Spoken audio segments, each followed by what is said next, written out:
Զոհրաբյան, նախ դատական այս նիստից ինչ սպասելիքներ ունեք,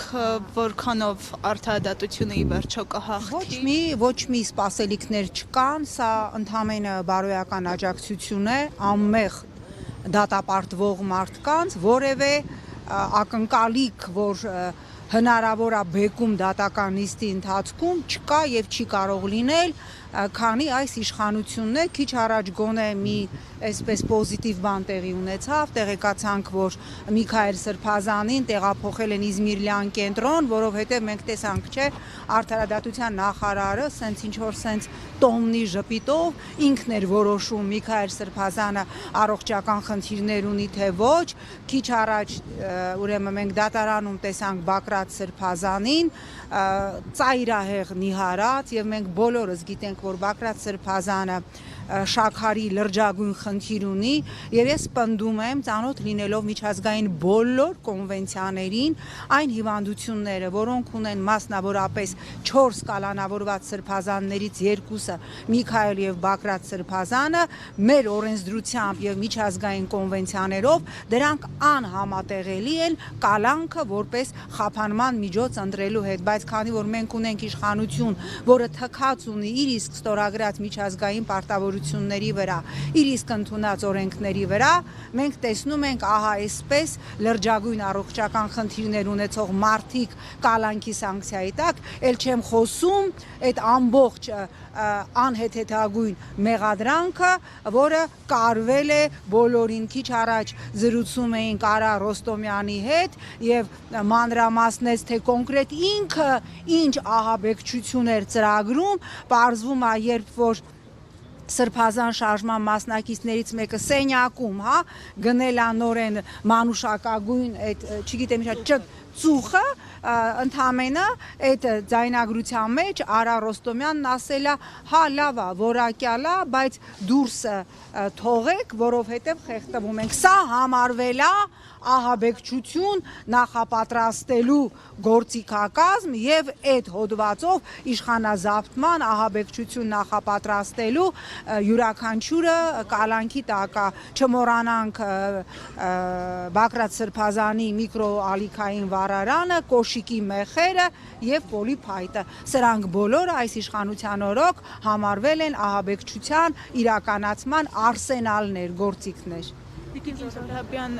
Փաշինյանը ամեն կիրակի իր շրջիկ խմբով այսպես կոչեմ գնում է պատարակների, նախորդ կիրակի էլ Գյումրիում 7 վերքում էր մասնակցում պատարակի, մենք տեսանք, որ Շիրակի թեմի քահանաները բոյկոտեցին եւ իր արչեւ իր թելադրած կանոններով պատարակ չմատուցեցին,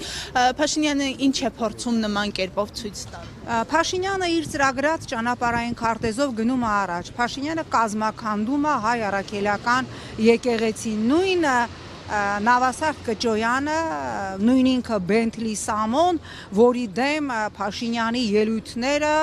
ուղղակի սենց տարակացնում էին ազգային ժողովի ամբիոնը, հիշեցնեմ նաև, որ ես որպես հայկական ժամանակի լրագրող կարող եմ վկայել, որ Բենթլի Սամոն, նույն ինքը Նավասարդ Կճոյանը, եթե մեր թերթում հայկական ժամանակում կար առնվազն 5 ամենաանընդունելի եւ մշտապես քննադատելի կերպարներ, նրանցից մեկը Նավասարդ Կճոյանն էր, իդեպ Նավասարդ Կճոյան, հայկական ժամանակում մենք ձեր կլիչկան դրել էինք Կճեպ, չէ Նիկոլ, մենք ձեզ ասում էինք Կճեպ, կվկայի նաև Ավետիս Բաբաջանյանը եւ ահա այսօր այդ նույն մարդիկ,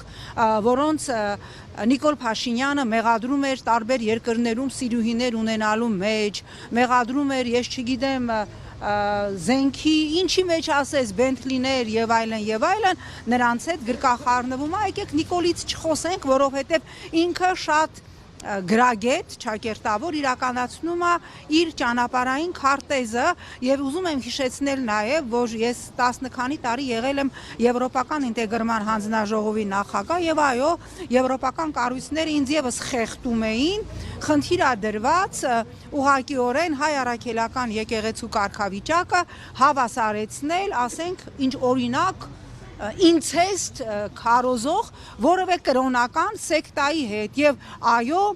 երբ որ ադրբեջանական տանդեմի պահանջով փոխվի Հայաստանի սահմանադրությունը եւ այնտեղից հանվի անկախության հռչակագիրը վստահեցնում եմ ձեզ որ եւս երկու դրույթ Եվրոպական միության պահանջով հանվելու է սահմանադրությունից։ Դա հայ առաքելական եկեղեցու բացառիկ կարգավիճակի մասին դրույթն է, որպեսզի հայ առաքելական եկեղեցին ունենա Հայաստանում գրանցված ցանկացած կրոնական կազմակերպության հավասար կարգավիճակ, եւ երկրորդ դրույթը, որ հանվելու է սահմանադրությունից, դա ձևակերպումն է, որ ամուսնությունը դա կնոջ եւ տղամարդու միջև միավորումն է։ Հիմա եկեք չքննարկենք Նիկոլին, ինքը իր ծրագիրը տանում է առաջ, եկեք քննարկենք ինչ անում Հակա-Նիկոլ Ճամբարը այս աղետը կասեցնելու համար։ Ցավոք սրտի, բացի ապագա խորհրդարանում մի քանի մանդատ պրճոկելուց, ես այլ օրակարգ դեռևս չեմ տեսնում։ Հուսանք իմ տեսողության հետ խնդիր կա եւ վաղը կամ մյուս օրը այդ օրակարգը մենք կտեսնենք։ Տիկին Զոհրաբյան, չնայած քաղաքական գործիչները, քաղաքացիները պնդում են, որ Հայաստանում կան արդեն մի քանի քաղբանտարկյալներ, Արդարադատության նախարարը ասում է, որ մենք քաղբանտարկյալներ չունենք։ Արդարադատության նախարարը ստում է, որովհետև նույն Եվրոպական ժողովրդական կուսակցությունը, Եվրոպայի ամենամեծ վերազգային կուսակցությունը արձանագրել է, որ Հայաստանում կան քաղաքական բանտարկյալներ, նույնիսկ Նիկոլին սատարող միջազգային կառույցները արձանագրել են, որ Հայաստանում դատական համակարգը կախյալ է, արձանագրել են, որ քաղաքական իշխանությունը ուղղակի ազդեցություն ունի դատական համակարգի վրա, բայց նորից եմ կրկնում, քանի որ այս իշխանությունը ամենակատարյալ գործիքն է, ես ամփոփեմ ելույթս նրանով, ինչ Բրյուսելում ինձ ասեց Եվրոպական միության բարձրաստիճան մի պաշտոնյա, եթե անգամ ուղիղ եթերում Նիկոլը քեզ ուտի, մենք դա չենք, ինձ ուտի, մենք դա չենք դատապարտելու, մենք ասելու ենք, որ Նիկոլը դա արել է Հայաստանում ժողովրդավարությունը պաշտպանելու եւ փրկելու համար, որտեղ Նիկոլը մեզ պետք է, դեռ պետք է։